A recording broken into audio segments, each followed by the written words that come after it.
Hello everyone. I hope you can hear me and understand me pretty clearly. Just give me a second to share my charts with you, my presentation. I've prepared something small.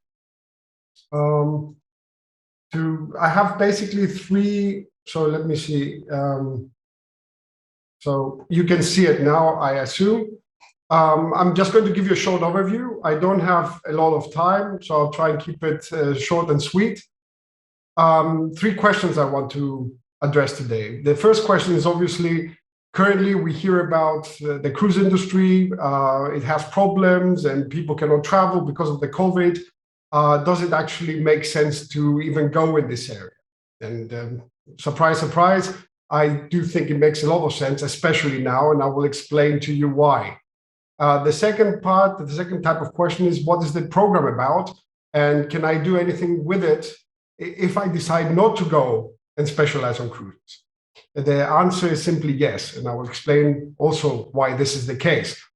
And last but not least, I can give you a bit of an overview of what our alumni, our past students, are doing and what happens to them after they complete the studies with us.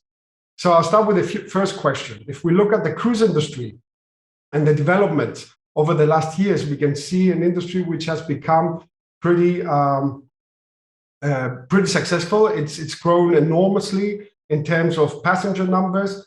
Here you can see in the chart basically the passenger number development from 2009 up to 2020. Obviously, if you see next to the numbers 19 and 20, you will see a P, which stands for forecast, basically. That was before the pandemic.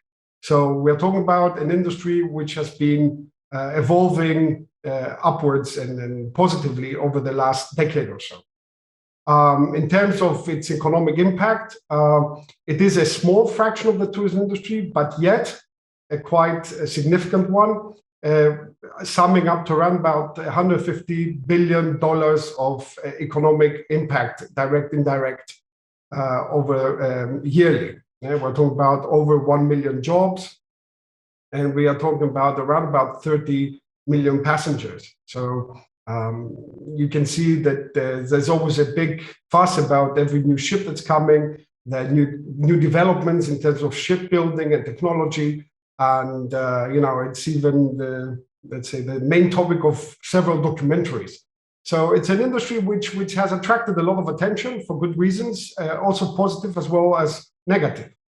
Now, coming to 2020, I picked here a headline from the Financial Times posing the question that everyone is asking: is that the end of the line for cruise ship? My professional opinion is, I asked myself this question for obvious reasons, and I looked a bit in the past. And if you look at the share price, and if you look a bit at the history of the industry, you can see actually that this is not the first crisis, and it's by far not the worst crisis the industry has had. In 2009, we had the economic crisis, and I've put here the share prices development of the biggest cruise companies.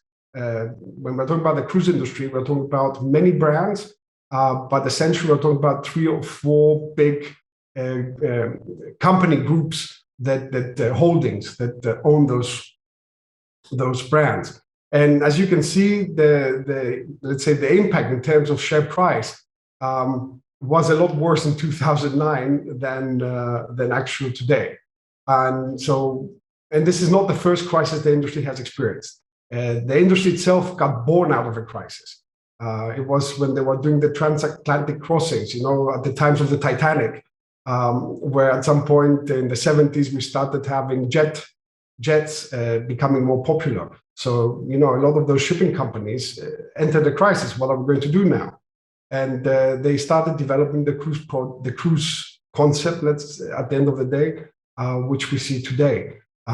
So we've seen that the industry has gone through a number of crises, always with using 2 methods, let's say. One is being very innovative in terms of its products, and the other one, obviously, is technology. Those 2 levers, let's say, of managing a crisis increase complexity. And if they manage to deal with this complexity, you get a new growth, you can kind of rebirth, which is what we actually expect to happen over the next years in the cruise industry itself. And this kind of new growth needs new brains. So it's quite a good opportunity because the industry will need new, better qualified people, perhaps fewer, but better qualified. And this is what we're all about. And this is what our program is about.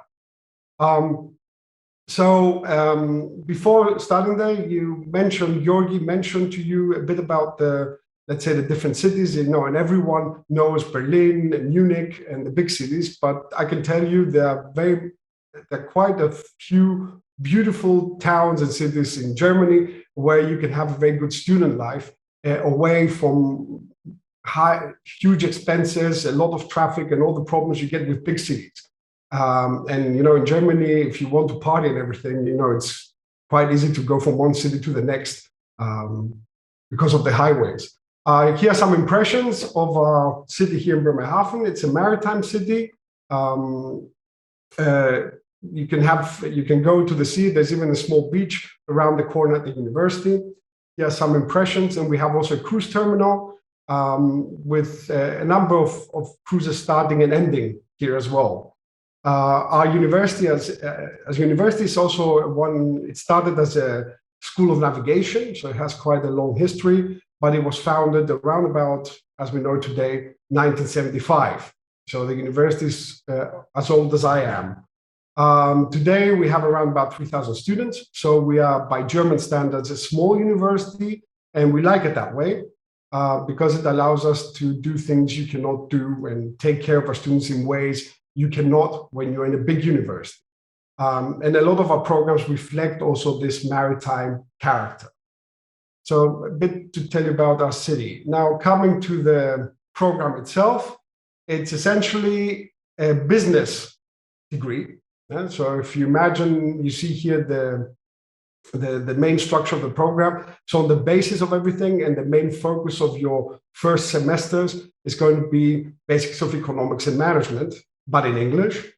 Then obviously we have introduction courses and some specialized courses on tourism and cruises, which become more and more specialized, more specific, and more, let's say, research focused as you move through your semesters. And we place a lot of emphasis on complementary competences. I don't like to call them soft skills because they're not soft, they're quite hard skills involved there as well. Traditionally, we have had high demand in the program. It was practically as difficult to get in as it was by medicine because we only had like 40 places for around about 320 applicants. Now, obviously, the applications are not at this level because of the situation, also due to the COVID situation and also the problems in the industry. But I expect this to come back to its old levels soon enough. So it's quite a good time to get in and study with us. We keep a very strong contact with the industry. Our alumni is spread all around the cruise companies. So it is very likely that if you end up doing your internship or working for a cruise company, that you will come across someone who studied with us. And of course, we place a lot of emphasis and focus on teaching. And we don't teach subjects, we actually teach people. So it's important to understand that it's more about you learning and not about us teaching. We are small, we have 40 people, which allows us to know to let's say, take care of our students on a rather individual level. We know our students by first name, they know us, and there's a very, very intensive contact. Which can be good, of course, but it can also be bad, let's say, if you want to hide away and not work. It's a bit difficult to get away with it. So, you will always be visible. Coming to our core principles, our business is not about teaching subjects. I want to underline this one. It's about people, like tourism, and this is where we focus at. So we expect you to undertake a lot of independent learning. We prefer a problem-based approach. This means that we would rather give you a problem and then deliver you the knowledge that you need to solve the problem on demand, instead of giving you knowledge for you to save for at some point later on without really knowing why I need it. We try to integrate what we learn because unfortunately the real world is not organized in academic subjects. You usually require knowledge and competences and skills that come from different subjects traditionally, let's say.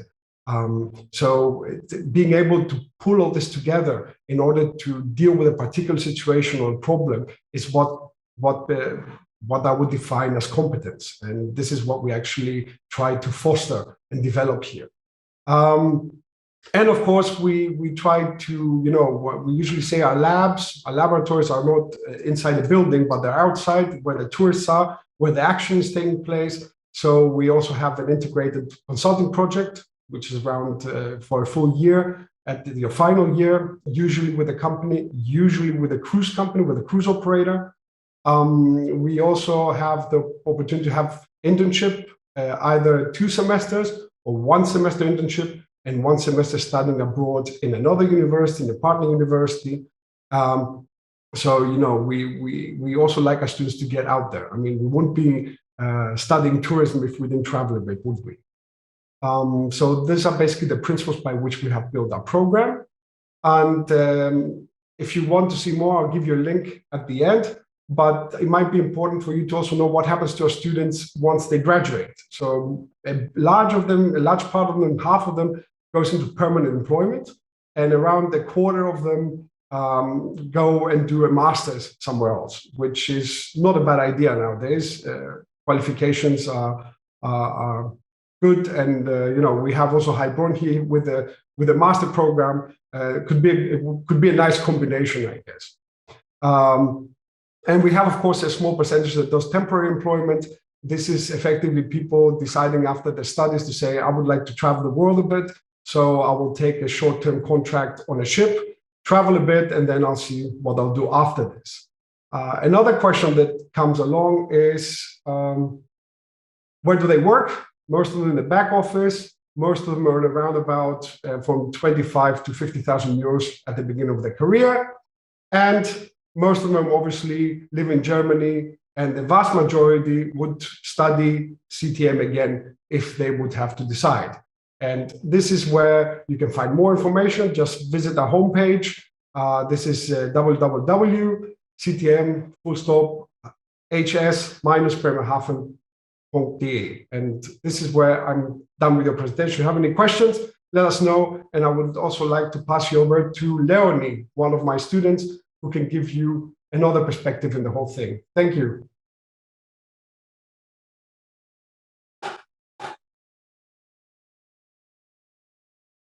Hello, I'm also from the University of Bremerhaven, today working at the University of Bremerhaven, and I'm a former student of this program. Obviously, I can recommend it very much because I chose to work there even.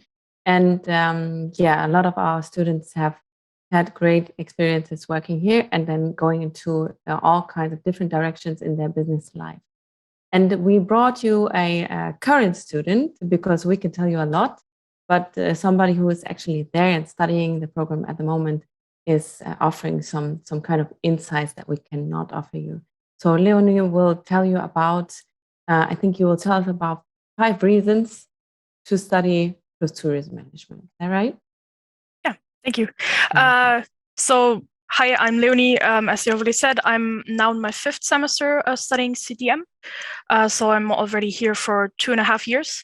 One of my main reasons to come here was that this is a really, really unique study program with the cruise focus. I was really interested in cruising and really interested in tourism in general. This program also offers a lot of practical projects that really, really give you an insight into the industry. This is one of the main things that make this program also very, very unique. It's really, really international. We have a lot of Indian students at the moment. In my semester, we have somebody from Africa and I think somebody from Russia in the semester under me. So we have a lot of different nationalities within our program. So everybody just speaks English, so you don't have to worry about that if you come here. A lot of as Professor Papathanassis also said, those projects are with some firms. Our 1 year project in the 7th and 8th semester, for example, which is also really, really nice. So you can see the jobs or future jobs you might be able to applicate for. Also, Bremerhaven is a really, really nice city. Professor Papathanassis already showed you some pictures of Bremerhaven. It's a really, really nice city. It's very near to the sea. It's really, really cheap. It's great for student life. I myself am from Munich, so I grew up in a really, really big and expensive city. So Bremerhaven is actually really, really great in comparison to that. And it's really, really close to all things related to cruises in general. We have a huge cruise harbor here, as well as the closeness to Hamburg and Warnemünde as well. Thank you very much, Leonie. In case you have any questions to what Leonie just told you, then you please feel free to write them in the Q&A section, and we'll try to answer them. There's two things that I would like to add. One is concerning the language. You do not have to know German when you come here. You're required to prove that you have an A1 level of German after the first semester. And the university is offering language courses, so you can take just one of these courses and hopefully then pass the course, which gives you an A1 level German. And that will be fine for the beginning. And then you can choose if you want to study more German, which would be probably nice if you already started, but you don't need it for the degree. And one other information I'd like to give you is that you now have a wonderful opportunity to apply in case you are looking for a degree right now, because we have prolonged the deadline to apply for the summer semester. The deadline is until the 28th of February. And on the homepage that has been provided to you, you'll find all the information that you need in order to apply. Thank you very much, Jody, for posting that again. Wonderful. Thank you for listening. Is there anything you'd like to add from my colleagues and Leonie? Yes, I would like to add that the application deadline is until the end of the month for applicants who have a higher education university entrance qualification from a European country. So if you are so you finished your school outside the European Union, then you have to wait for the winter semester, because then the winter semester is the next possible intake via UniAssist. Yes. So because if you finished your higher university entrance qualification inside the EU, you can apply directly to us via our application portal. And if you completed your school outside the EU, you have to use UniAssist for our institution. And there the application deadline is already has already expired, unfortunately. So yes.